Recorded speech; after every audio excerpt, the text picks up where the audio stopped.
আরে বাবারে, মাথার উপর করো চলে এসেছে।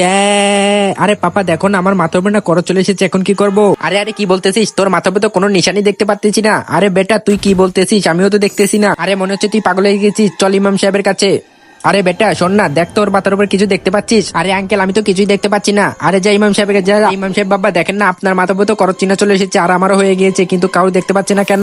আরে বেটা এটা হচ্ছে করজ নিশান, এই নিশান যার উপরে হয় সে খুব তাড়াতাড়ি মারা যাবে। এই জন্য তো তুমি ভালো কাজ করো, না হলে কিন্তু তুমিও মরে যাবে, আর আমার তো হয়েছে এই জন্য তো। হ্যাঁ আরে বেটা শোন না শোন না শোন না, ওই ইমাম সাহেবের না মৃত্যু হয়ে গিয়েছে।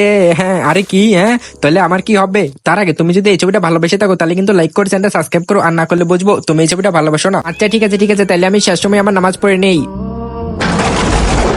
আরে বাচ্চা তুই ক্ষুধার্ত মাকে পানি দিয়ে উপকার করেছিস, এই জন্যই তো আল্লাহ তোর হুকুম বাড়িয়ে দিয়েছি, এখন থেকে তুই আরো বেশি দিন বাঁচতে পারবি। হ্যাঁ ভিডিওটি ভালো লাগলে নেক্সট পার্টের জন্য অবশ্যই কমেন্ট করে যাও।